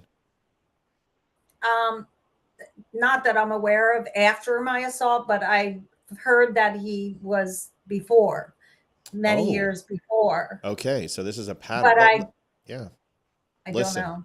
listen. It would not be a surprise. I got to say this to you, and you don't need it because you're doing great. Um, and Thank you. and I didn't really listen. I've shared my story one time, and it was it happened to be our most successful episode. I think that's the only episode I've ever done where I'm talking. I think it hit like a 1.7 million, and that literally blew away any other work I've ever done because Wow. What it was. episode is that? I'm Oh God, sorry. What episode is my it? wife knows. I've literally struck it from the records. Um, but Olivia has it, and most of the Okay. viewers have seen it, and it's a pretty brutal story, and it's not something I'm ashamed of. It's who I am, Mhm. but I feel inclined to say something as a fellow survivor is not because I feel like I should intrude upon your story, but just because I think every little bit of addition and deposit that people make in our lives can turn into something else. So I'll say this to you. You indirectly, you obviously have had a profound impact on his life, um, and that is sometimes better than forgiveness. You don't need to say, or it's okay. I forgive you. You don't need to say that shit to him. He doesn't deserve that from you. Like you said, he'll atone and answer for those things. But if he has never laid his hands on someone else again, then you put the right amount of guilt, the right amount of ownership and onus on him to at least learn a very valuable lesson to never fucking put his hands on a woman again. And I hope that's the case. I really So do do. I. I hope, because that's the only thing that matters. The rest of it is nuance and who cares. But you have to hold your head high, is that you fought somebody who was fairly popular in the movie industry, who had a lot of pull with what he was doing, was a very big part, Yep. and made your life miserable, not only from a physical standpoint, but also from financial and your career. So I can say Hmm. I'm proud of you. I really am. Oh, thank you. No problem. Last thing is your younger self. What would you listen to her about that you may have forgotten? How young? The 20-year-old. You're talking to her, you gave her advice, and then she goes, "Oh, by the way, don't forget this. What have you forgotten, or what have you gotten away from that you need to get back to?" You've never heard that one. See, I set people up. No, I set I've people never up. heard that one. Well, I do you mean personal or career? I don't care. Because But look, I'll give you an example quickly. I'll say, If I went to yeah. my 20-year-old and said to me, and I asked him, I would expect me to say, "You forgot how to daydream, and you forgot how to kind of dream big and believe anything was possible. You're too cynical, is what I would want my 20-year-old to tell me, and I sure am, because I was a dreamer at 20, and I've lost Now that. you're going to make me cry. Good. You deserve it. You Damn are. it. Good. Go for it. Yes, you're going to make me cry because he took so much. Actors, we start out doing shitty jobs, background work. We do anything because we have a passion and a love and a dream. Mhm. And coming from the suburbs, small town, going to the Big Apple, which is what I called it at the time, 1990, it was a dream. And going to New York University, I remember stepping outside of class one night and just looking up at the sky in Washington Square Park and just being like, I'm here, I did it. Like it was a big accomplishment. Mhm. So I think acting again, it's something that he took from me. I paid my dues. I worked my way up the ladder. I did all the background work. I was Lorraine Bracco's stand-in on Sopranos. I worked behind the scenes. I did the grunt, the crappy work for years, for decades. And then to have it just swept away because this one person chose to use violence against me and to drag my name through the mud in the press and beat me up further in the press because he could, because he had a PR person and he had a nice bank account. So for me, heroic episodes will be something that, as I said, is helping heroes heal, telling their stories, honoring our fallen, providing, all these resources for them and their families, which they deserve. And for me, I think I'm going to play a role in that series. That's I think great. I'm You going to should. get back to my love of the art of the craft of acting. That's great. You Yeah. should. You listen. I expect the next time we talk to be on that path, because that's probably one of the greatest scenes in Fight Club. Where Brad Pitt takes the clerk out of the 7-Eleven, puts a gun to his head, takes him in the back, and says, "I'm going to kill you. You're going to die tonight." And he's like, "Oh my God!" And he's like pulls his wallet out and he goes, "An expired driver's license, an expired community college. What did you want to be? Blah, blah, blah, blah, blah." And the guy's just like, he's like, "No." He whaps him on the head with a gun. What did you, he's like, "I wanted to be a vet." And he's like, "Well, I've got your address. I've got your phone number. I know everything about you. And I'm going to come back in 6 months and I'm going to kill you unless you're on your path to be a veteran or a veterinarian." And you know what? It definitely dark and sinister, but I think people need to get back and ask their 20-year-old self what they forgot. And we always look back and say, geez, I wish I could go back and tell. You can, and it starts today, because that euphemism of you going back to the past is that same person who's going to be in your future. So I really hope you're doing it. I think you will. And I'm very proud of the conversation we had tonight. And I thank you so much. You have the floor as long as you want. And it's a tradition here on the Don't Unfriend Me show. So please go ahead. Well, I'm very grateful for you and for your show, your platform, and giving me this time to share and talk and share the passion, share the pain, share the inspiration. And I hope that we start to build our relationships with more military men and women. I really want to hear their stories and adapt them to heroic episodes and make this come true. And if we can, here's the big mission. I know it's a big campaign, but I've looked at the numbers. I Google numbers and I'm like, wait a minute, there's almost 300,000 veterans in the state of New Jersey. If I get just $5 from every veteran in the state of New Jersey, I got my pilot episode into production. Yeah. And if I can expand that to other states and just have join forces, like you said, it's going to benefit. It's a win-win situation. We get every military man and woman, Gold Star families donating just $5. We can sustain the series, keep it independent from Hollywood bullshit, and produce it the way we want to, and keep our promise to employ veterans and give them that healing camaraderie that they deserve. So that's my big mission. That's my big pitch. Well, I'll tell you what, I try to tell the listeners that every night. Hey, just $1. If everyone gave $1, we would be, have a shitload of dollars. So, but like I said, it's a long game, And there's a ton of 501c3s out there, but there's not a lot who Yes. truly, truly care. And I think the Mm. biggest thing for me is that you said that your people who are involved in it don't take a salary. And I think that's Nobody what gets paid. a 501c3 shouldn't be a tax shelter. A 501c3 should be their focus should always be the mission. And there's Yes. very few that do it. And you mentioned Gary Sinise; they are fantastic. And there's so many others who do a great job. Tunnel for Towers and Purple Heart Foundation, Travis Mannion. I mean, these are Yes. Team Rubicon. These are the ones who really do it. So I imagine I'll see your name there. And by the way, I'm a good person to know in this field.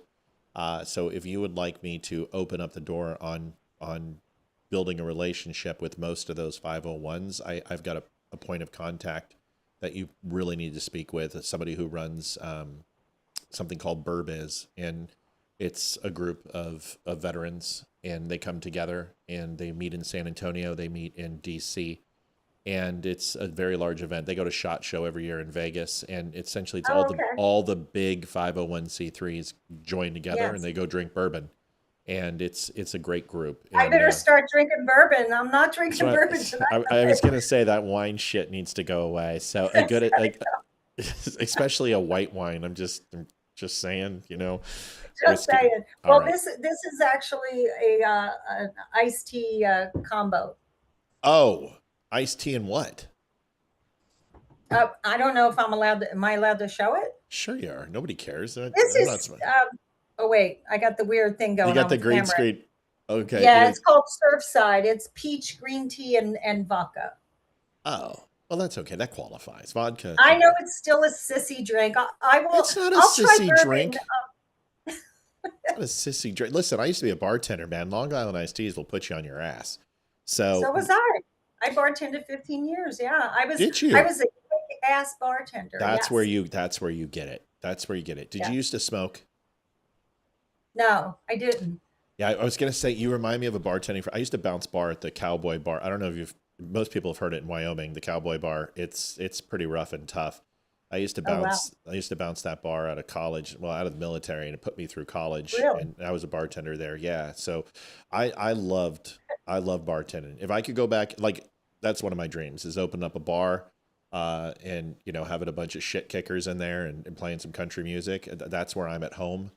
That is not my dream to go back to bartending. However, Right. the character that I want to play in heroic episodes, she runs a bar. How about that? There you go. Well, listen, everyone has their dreams. I mean, my dream honestly is just to work as little as possible, but that's not working out. Listen, Lisa, you are a breath of fresh air. I'm so excited to have you here. I'm so Thank you. happy that Barry Grateful. introduced us. Please do me a favor. Reach out to your friends, reach out to anyone. Anyone is trying to get their word out. If we can help, we are very open to that, and we don't bite. We're pretty easy when it comes to the podcasting thing. So we appreciate you very much. 220. She's an angel. Dr. Pamela Arnell. She helped me. She's helping our heroes. We partnered with her, and thank you for offering introductions because I am so excited about that. And That's great. that's what it's about. We join forces. We can move mountains. We really Yeah. can. And this is a lot of people like you. You've held a lot of interest in people. Usually interviews are tough to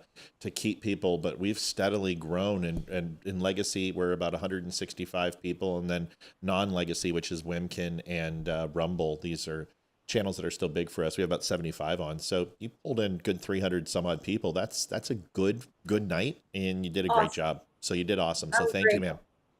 Thank We'll see you so next time. much. Yes, ma'am. Talk Okay. to you soon. Bye-bye. Bye-bye. Man, she's wicked. She is wicked awesome. Like just very, very, very cool. Such a good conversation. When we were there for the 20K show, I didn't get to really talk to her the way I wanted to. And I hate that, I really hate that because I want to like dive in with people. I want to make sure we can,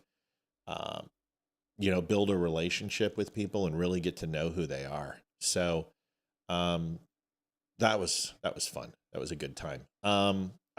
Let's see. I got to switch this window. Put this over here. All right. I don't know where we are with donations. I don't care. What I do know is we need to help her out too. So if you guys have a chance to go over and listen, I know I just did this Friday, but if you have a chance to go over and help Lisa, and just throw her $5. It's the right thing to do. And if you can't do both, then don't. If you don't have the ability, we understand. We are in a spot though where, listen, we're so happy that we gave that money to Alan. It just, you guys came through so big. I told Olivia, like during the commercial, I'm like, honey, I'm so sorry. I had no idea it was gonna blow up and go that big, and it did. So it's a good thing and it's a happy occasion, but we'll see where we are with donations. It's up to you guys. You let me know. Olivia will put them in. I appreciate all the kind words. A lot of people had some nice things to say about the interview. They said it was good, that it was informative, and I sure agree. I think it was a great one. She is just delightful, and going through what she went through and to still have that light is a difficult thing. So, yeah, I'm not going to buy a bar. If I open up a bar, I'm going to build it myself. There's a certain look that I want it to have, just like this. And that's why I built this like a bar. And if I have a bar, it would look very similar to this. This is, this whole set came to me in a dream. And, when I was thinking about it, and I'm like, this is what I want. This is exactly what it is. So I wanted to let everyone know that, at 9:00, Ryan Samuels is going to be going live. He just texted me. And Ryan, I totally want you to come on, but tonight, let's start it tomorrow. So we can try to generate some donations here so we can kind of dig out of the hole. But at 9:00, I'd recommend you guys heading on over to Ryan Samuels. His show is going to be on. It's the Ryan Samuels Show on Facebook. Please go over there, and we're working together a little bit more. He was here in studio on Sunday, and he has a great show. So if you're like, hey, I'm still awake and I'm up and ready to go, going over to Ryan Samuels at 9:00 would be the one to do. You own a bar and I'll be your Norm. I'm telling you, man, I can run a bar. Like I was in the food industry for a while, but see, I would have to start smoking again. That's the one thing. I couldn't work in a bar and not smoke. No. But see, I think tuxedo bars are great. So, like black Levi's, cowboy boots, a white collared shirt with a black vest and a cowboy hat. That's what I'm talking about. That's what we did in the cowboy bar. And it was just so fun. It's just the camaraderie, getting the shit kicked out of you because you got to go bounce a couple guys who literally, are smashing their face on a mechanical bull. There's just something special about it. And I loved it. I loved bouncing bar. It was just my favorite. Okay, well, we've got some stuff to talk about. A whole bunch of things. I don't know if you guys had a chance to see this. Got a little movie to show you. We put this up on the Facebook page. And by the way, guys, if you see our Facebook video, don't like the dumb news. Okay. The dumb news is there for me to write articles on. I post things on the news, but if you have a choice to go to the dumb news, anything you see on the dumb news is going to be on at the Dumb Show, the main Facebook page. Please do me a favor. Please do me a favor and like it on the main page. Please don't like the dumb news. Liking them both would actually be awesome if you could do that. But you guys, help me out if you could. I gotta ban this guy.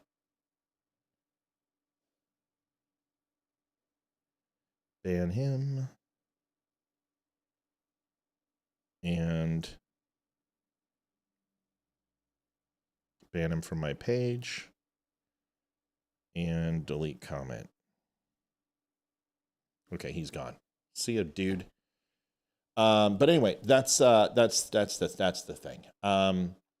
If you can like it on the main page, that would help out, because we're trying to get the Facebook page to grow, and we're doing really well. I mean, we're up to like 13, 14 million interactions this month. I mean, that's not horrible. We're starting to see things uptick. We have a couple of videos that are going huge. And I like the dumb news, but please go to, when you see something, just go right to at the Dumb Show. That's where you should share from. That's what you should like. And I don't want to delete the dumb news, but I'm going to have to, because it's taken away from Facebook, my main page. And we got to get that main page. By the way, if you haven't had a chance, go to facebook.com/thedumbshowmatt. And you can follow the personal page of mine, which we would really appreciate it. Love to have you over there. We're trying to grow that a little bit. And you can also find us on TikTok now. Go figure. We're over on TikTok. And we're actually doing, I think I've got 100 followers, and I've got videos that are in the 5,000-10,000. So I don't know. I guess that's pretty good. People are getting mad. They're frustrated. They're pissed off. They hate me because I'm a Republican.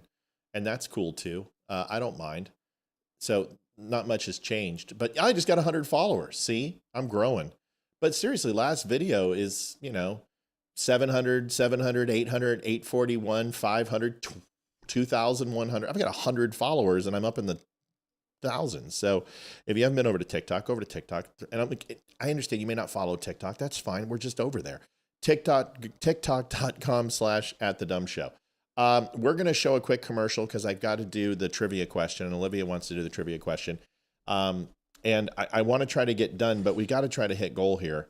And you guys got to go over and see Ryan Samuels. So we got to play this commercial real quick. We're going to show. We'll be right back. We're going to get some power condensed news for you here.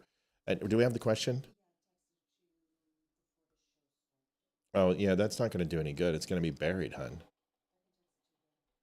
You know what? We're not going to have time for a commercial tonight. I can't do it. Yeah, so folks, donate if you can. We'll have the trivia question tomorrow. Do we have any donations? Okay. Yeah, if you could get those thrown out, honey, I'd really appreciate it so we can start stimulating this because this is like rather embarrassing at this point. I know, but we've been past the guest window, so we're kind of like, I've been waiting. All right, so here's the video if you haven't seen it. Zelensky was in with Trump today. And yep, I know you don't do TikTok. I didn't ask you to do TikTok. I'm just showing you guys that TikTok is available. You don't have to join TikTok. I'm just making it and giving you guys options.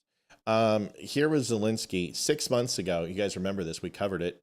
And honestly, listen, I think the whole suit thing is stupid and it's overplayed, but people are going to focus on what they want to focus on. I just thought this was funny. Give this a watch. Here it is.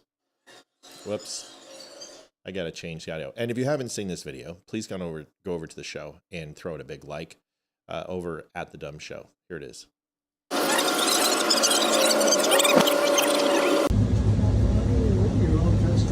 Yes, I had to. Ready close? How are you? Ready shut? He's all dressed up today. President Trump, what's your best?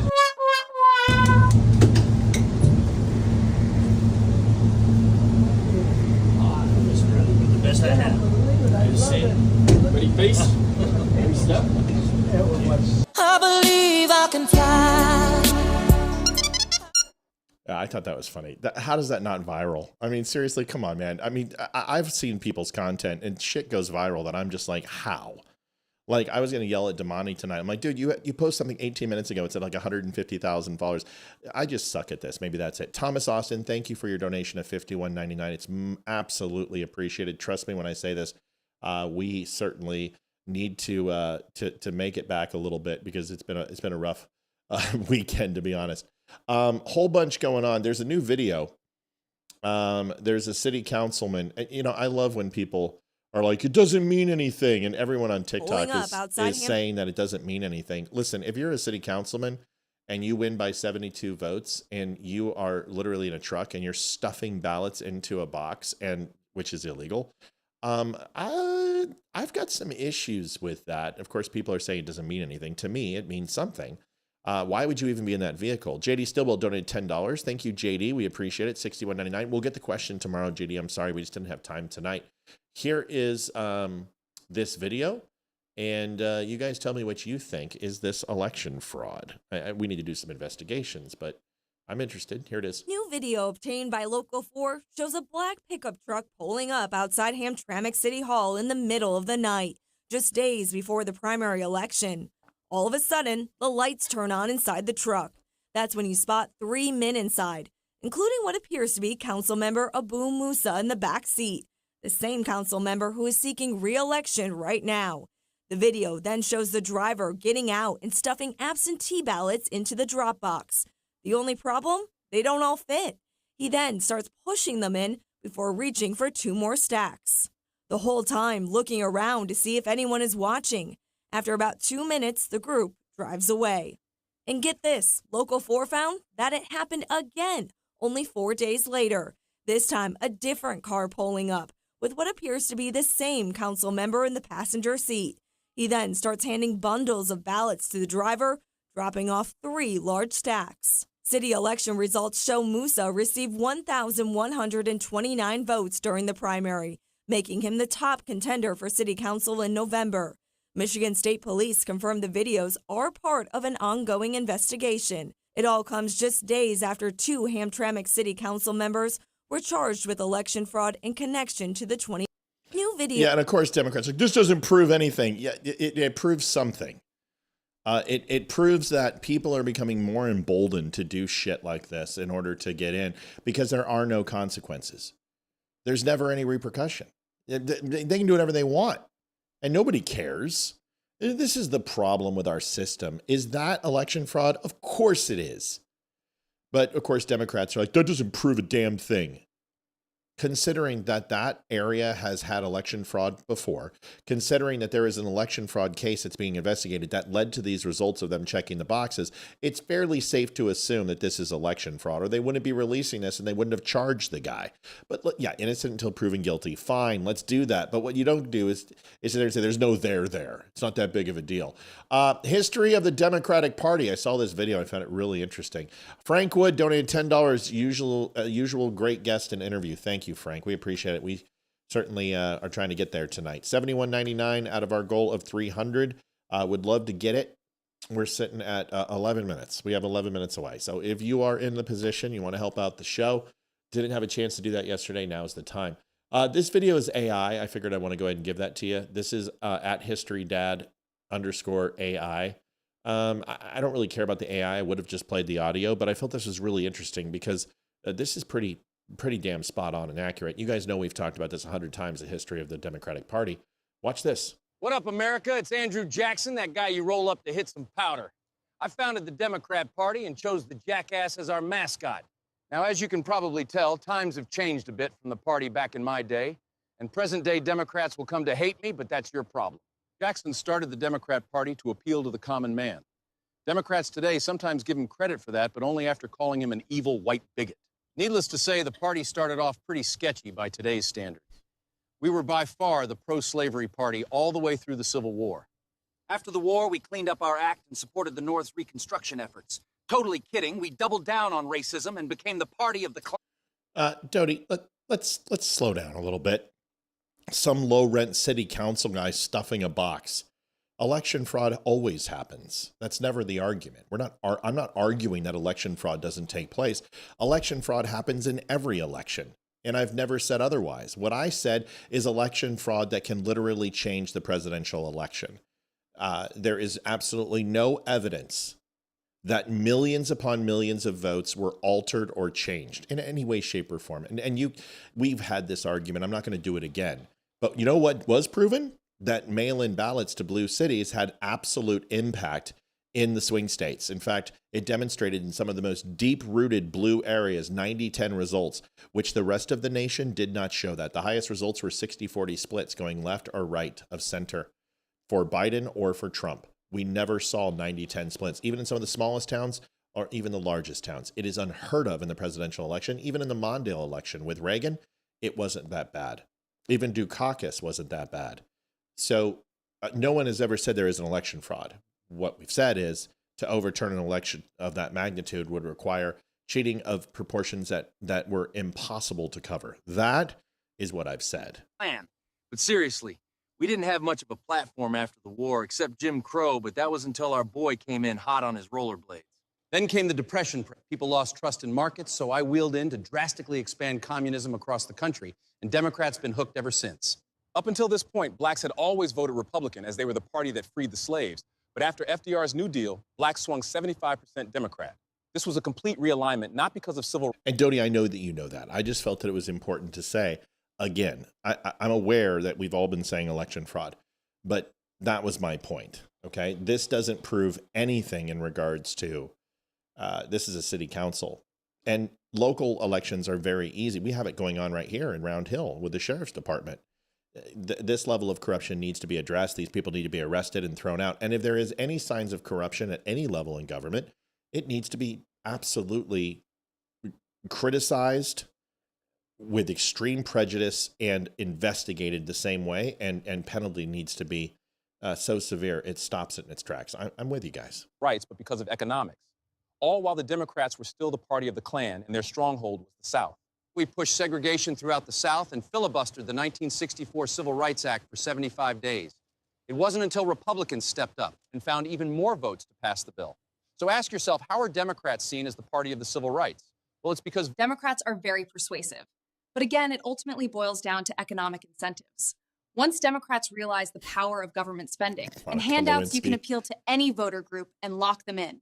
1, 2, 3. Gays for Palestine. Good luck with that. So anyway, to sum it all up, my party has changed a shit ton, but it's not because of the mythical party switch. Democrats controlled the South all the way through the 1990s. But they did adopt new policies like massive social spending and welfare programs that allowed them to appeal to more diverse voting groups. I'm going to post it. I'm probably going to get, this is going to give me a strike. I know I can't put it on TikTok. If I put it on TikTok, I'm going to get banned. But part of me wants to do it. But man, it's a pretty poignant video. It's pretty on spot. I was going to talk to you guys about Governor Glenn Youngkin, and we got about 7 minutes, and it looks like there's no chance that we're hitting gold tonight, which is really disappointing considering that we were on 3 hours last night and 2 hours tonight. And yeah, so we're gonna have to find a way to get back on track because yeah, it's really bad. So hold on one second. Governor Glenn Youngkin is going to give you guys a quick video in regards to Virginia and what's happening. Shelley Morgenstein, Lisa was amazing. Such a great talk. Thank you, Shelley. You saved our asses. Saved our asses tonight because it's not going well. Thank you so much. We love you and appreciate you. We're going to show Shelley, show Governor Glenn Youngkin real quick. And this is in response to where Virginia's at from its population and some of the policies. This is the Joint Money Committee meeting. And I just want you to get used to Glenn Youngkin. I have a feeling that he is going to be a very integral part in 2028 as possibly a vice president candidate or a presidential candidate. He's extremely influential. I would also not be surprised if he challenges maybe Tim Kaine for the Virginia seat. He is excellent. So let's listen to this. I want you guys to get used to him. Here it is. Virginia has roughly 250,000 open jobs today. Jobs driven in part by the over 15,000 high-growth startups that have opened in Virginia in the last 3 years. And on top of that, the $125 billion in business commitments underpin an additional 80,000 jobs that will provide future opportunities for Virginians across this great Commonwealth. And because Virginia has jobs, and because we're competing to win, and because we are a top destination for talent, more people are choosing to call Virginia their home. Perhaps the most important measure is in 2023, we reversed the decade-long trend of net outmigration. Now, I know it's not surprising to anyone here that I mentioned this, since I've talked about it since our very first moment together. But for the first time in a long time in 2023, more people moved to the Commonwealth of Virginia than moved away to the other 49 states. It's a pretty amazing thing when you look at the turnaround of Virginia. Winsome Sears needs to win. If she will or not, I don't know. I don't know if someone watches our show, but the commercial got better, and they've made some changes to the commercial. Hair is pretty damn gray, but she's doing a better job than she did. So we're hoping and crossing our fingers that they get the message that she needs to be a little bit more upbeat, a little bit more jovial and happy, because she's not coming across as Glenn Youngkin energy. She's coming across as old, and that's not going to work. She needs to find her energy. She needs to put a ponytail and put a baseball cap on. She needs to get out there and and work in the red zones and start demonstrating that she's a partier for the people. This is a ship in Baltimore, Maryland. This is the same as the bridge collapse, very similar to that. You can see the remaining bridge actually here in the picture, which is right here. This is a long cargo ship, and I think it's a Liberian ship is what I've heard so far. I'm working on some more details. Here's the video. There was an explosion. People said a ship blew up. That's very different than that. Okay, so that is most assuredly a fuel fire. That's not an explosion from any type of explosive property or Semtex or TNT or anything like that. It absolutely looks like a gasoline fire or kerosene. It's not a propane. It's hot and it's really black. A lot of carbon, and it's fireball. Very much what you'd see in the movies. More than likely, most secondary auxiliary tanks and fuel depots are up front. They will have kerosene or they'll have gasoline or other types of fuel storage up in the front part of the ship, in the forward part of the ship. This looks like that to me, but let's look at it again.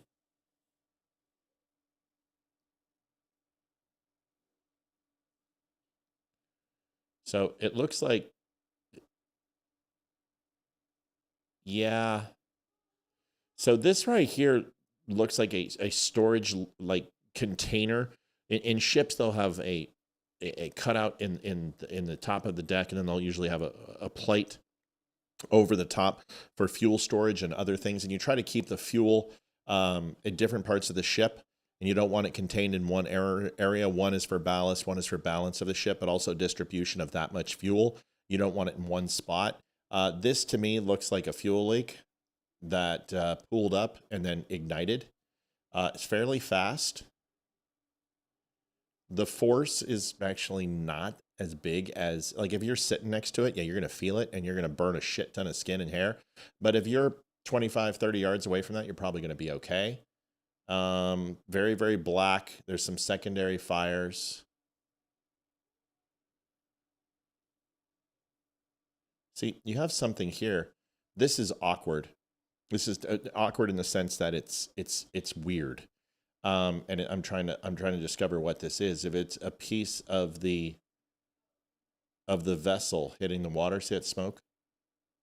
Because then that really leads me to believe that doesn't look like the force. You see how it looks like it's almost spilling? And it's very black and sooty, which probably is that lid. Let's see if we can follow it. Okay, so that lid comes off. What happens to it? See it right there?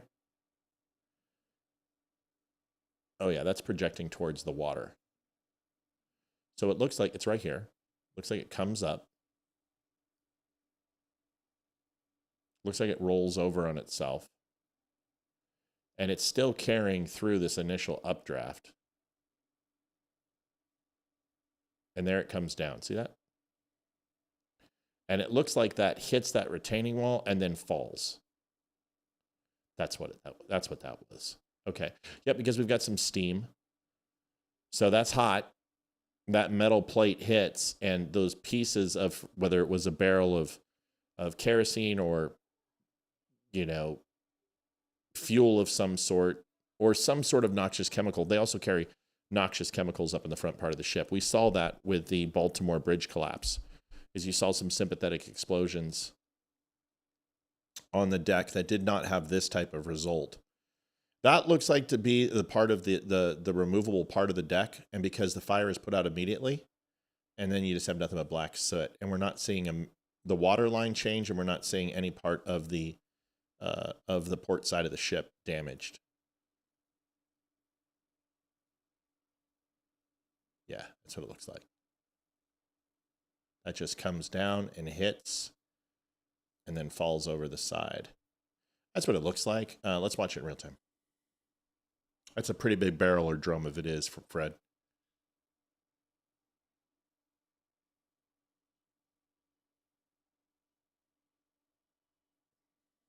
Okay. Once again, also, that could be fuel. It could be liquid, could be oil. and literally it just falls over the side and it's already been put out. To me, it looks like a piece of the deck. This screams to me that it's a surface explosion. One is because of the properties of how quickly it blew up. And second, you see absolutely no major destruction of the ship. And then you see this column right here? Watch how it keeps spurting. That's indicative of a fuel fire. Watch this right here. Once this poofs out and it burns its source, watch this, poof. See, there's a fire right there. And that's where the initial, it could be a very large drum. It could be a 500-gallon kerosene or oil or gasoline. Yeah, this is probably a maintenance issue. This is probably a leak that happened on the deck. There's several things that can happen to get that ignite. It can hit the engine. I don't know if there's an engine up front. It could have hit something hot underneath, and there could have been a hydraulic line or maybe an electrical exposure that ignited it. I don't know. I can't answer that. Could be a cigarette butt. Somebody threw a cigarette on deck. There's a lot of things it could be. I don't know what it is, but to me, it looks like a fuel explosion. So, yeah, could be a generator, could be a large pump, could be the winch. I mean, there's a lot of things it could be. But to me, this looks like an accident. It doesn't look like a purposeful. And you certainly do. When you hit a ship, you hit it below the waterline. You don't blow up the deck. That's not going to do anything. And you would go after the forecastle. You go after the forecastle before you go after the front of the ship. It's the worst place to do any damage. Very front of the ship or the very back of the ship, you can compartment and block that off. Any type of water flow that would come in, and you can segment that ship so it'd still be operational with a giant hole in the front. This doesn't look like a nefarious thing to me. Yeah. Come on. Well, it's cold. There's a tug right behind it, guys. Yeah, that's... You sure? Watch it again. That's fuel. Yeah, real slow-moving burn, too. Let's see. Baltimore, U.S., Port Louis. Yeah, it's Liberian. See? There we go. It's called the Bellow something. I can't see the rest of it. Yeah, it's Liberian. Okay. There'll be an investigation. We'll find out later. I'm trying to see if there's any other video. This is very interesting. No, not very interesting. Okay, there you go. That's it. You guys, Ryan Samuels is on the other show. I would recommend you go see him. Say hi. I'm gonna jump off. We can't keep staying on, unfortunately. And hopefully we'll chalk it up and have a better night tomorrow. Yeah, I just wanted to talk to you guys real quick and let you know, just certainly don't want anyone to feel bad. I just, you guys really gave a lot, and I appreciate that you did such a wonderful thing, but it's also, we got to try to keep the show going, and we don't ever want to have to limit taking care and helping people. But that was a very big hit to us, and we just weren't expecting it, and it really made a pretty bad impact. And we don't want to play woe-is me, but we would really try to appreciate it, that if we're going to give, that we try to give in moderation. So, because the show needs to continue, and it's been 2 really bad days in a row, and we've got to find a way to get back to hitting our goals, because that's the problem. Without that, we can't continue. So we ask for a real moderate amount every day, every night, and it's to help us continue to survive until we get to a point where we can get some syndication, or we can get Facebook to start returning again. So if you guys can find it in your hearts, help us out, and we would appreciate it, but we can't keep staying on. So head on over to Ryan Samuels, enjoy him. We'll be back tomorrow on Tuesday. It'll be myself and Leroy, and we hope you have a great night. Thanks. Adjusting transmitter output. This is the Don't Unfriend Me Show with your hosts, Matt, Leroy, Amy, and Olivia. Geopolitics, military analysis, and election coverage. Coming to you live on all major social media channels at The Dumb Show. Honest, direct, unfiltered. We can agree, we can disagree. Just don't unfriend me.